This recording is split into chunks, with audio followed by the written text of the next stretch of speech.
Welcome back to another Ghost Toast video.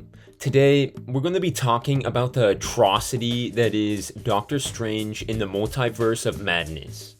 Make sure to leave a like and subscribe if you enjoyed the video, and don't forget to hit that bell to stay notified whenever I drop a new video. Now, I know a lot of us can agree on the fact that Marvel Phase 4, aside from Spider-Man No Way Home, has been pretty lame overall. But this film, although not the worst, I'm looking at you, Eternals, is certainly the messiest in my opinion. What do I mean by that, you may ask? Well, what I mean is that this film makes absolutely no sense. The writing is so convoluted and confusing that it would make the Five Nights at Freddy's franchise proud, and that's just the beginning of my issues with this movie. However, most of my issues, including the messiness of the story, stem from the film's writing. So, let me quickly list each problem I have with Doctor Strange, and then we'll go over each of them in more depth. Are you ready? The characters, the story, and the setting. Yeah, that's it. But each one of these categories is riddling with problems that makes the film mediocre at best. I should say that from now on, spoiler warning is in effect. Let's start off with the characters of Doctor Strange into the Multiverse of Madness. First of all, there is Doctor Strange, who, by this movie's standards, is an alright character. My main issue with Strange in this film is that almost his entire character motivation is based off of this failed romance that seemingly had no effect on him throughout the multiple movies like Infinity War and Endgame that we have seen him in. It's not horrible, but not a strong motivation either. However, Strange isn't one of the main offenders in this film to me. That honor would belong to Wanda Maximoff and America Chavez. First, let's examine Wanda. Her character motivation is much worse than Strange's, as her whole goal is to control America's ability to travel through the multiverse to, first of all, get back the kids that she pretty much seemed to be at peace with giving up in WandaVision, which, fine. I guess you could somehow turn this into a motivation strong enough to turn her from an Avenger into a homicidal maniac, but it's the second part of this plan that gets me every time. Wanda, an all-powerful magical witch, wants to be able to travel the multiverse in case her kids get a little sick. It's not like their insanely powerful mother, who has godlike abilities, can heal them or anything.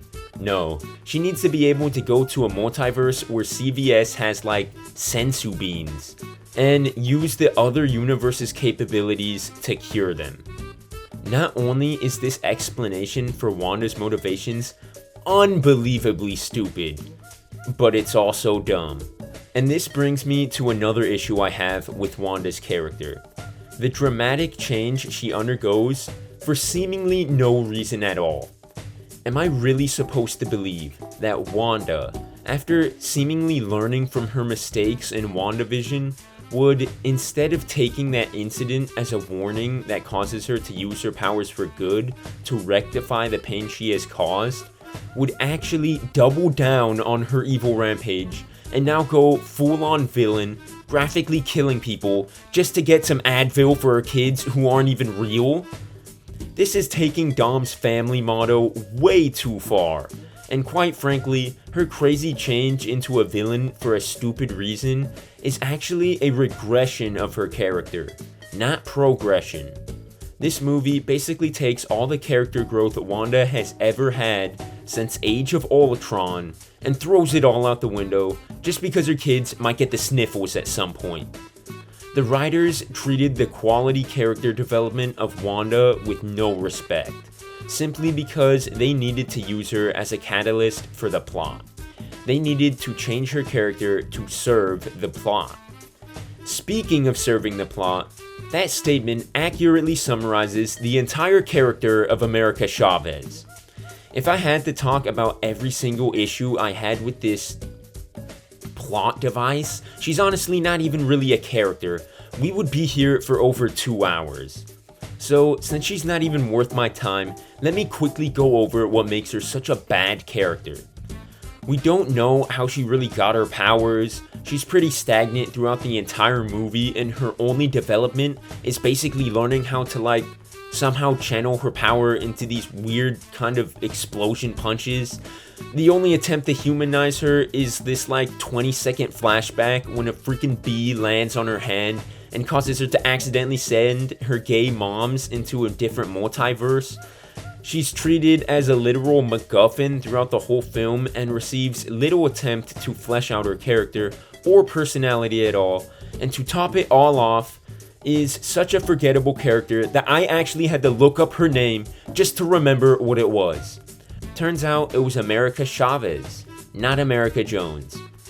I don't know why I thought it was America Jones. The point is, she's extremely forgettable. She is such an awfully written character that I am actually astonished that Marvel approved of this movie being released with such a horribly written character being a main part of it. In my humble opinion, Chavez is the worst part of this film, and needed some major revisions to her character to even make her decent. Now, we move on to the story of Doctor Strange, which I already mentioned was messy and extremely convoluted. To demonstrate my point, let me try to explain the plot of this movie for you. So first, there's this book of life that is at the center of the multiverse, and there's this evil trying to steal it so that they can travel the multiverse, but then different universe Strange tries to murder a child but is killed, so then America Chavez opens up a portal to our universe where our Strange goes to Wanda, who ends up wanting to use Chavez to get some Tylenol for her fake kids, which leads to Strange and Chavez traveling to a random dimension where they're captured by the Illuminati because that universe's Strange was evil, but then Wanda follows them there and kills the Illuminati because the smartest man alive is a complete idiot, which then leads to Wanda capturing America. So then Strange and his old girlfriend, but from this new dimension, not the girlfriend from our dimension, go to another dimension where there's another evil Doctor Strange so they can get the Book of the Dead so that our Strange can transfer his consciousness to a dead Strange back in our universe where Wanda actually is. Then Strange convinces America to stop being weak and she controls her power and Wanda supposedly dies. Yeah, what the actual turtleneck sweater? Between all the confusion and oftentimes weak character motivations, confusing MacGuffins that aren't explained well, and one of those quick moving paces that tries to overload you with information so you don't stop to think about how none of this makes sense, the story for this movie was not compelling whatsoever. It's difficult to understand the story when characters make confusing choices that are outside of their normal behavior. It's hard to really care about the stakes of the story when many of the key pieces to the plot are not explained very clearly and just end up being clutters of CGI that are important for reasons we don't understand. And it's frustrating to watch a movie that speeds by important information and story elements just to cover up the fact that its plot is really stupid. Overall, the story for this film is uninteresting, confusing, and just not well written, and it really hampers the experience of the movie. My last category was setting, and this one is quick and simple enough. Doctor Strange in the Multiverse of Madness literally had the ability to explore a vast amount of interesting and unique locations given its premise. However, only provided its viewers with mostly only 1 or 2 different universes. And most of these were not that interesting. I like the weird mansion beach house dimension Evil Strange is in, but a majority of the movie is spent in forgettable, nonsensical, futuristic city universe.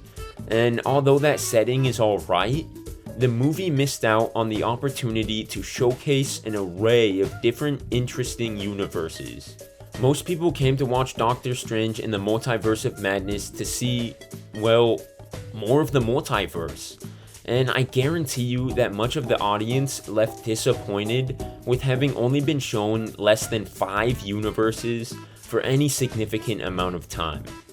This movie doesn't really use its setting cleverly or take full advantage of its unprecedented amount of potential environments, and so underwhelms its audience, who was led to believe that there would be more emphasis placed on the settings and different universes.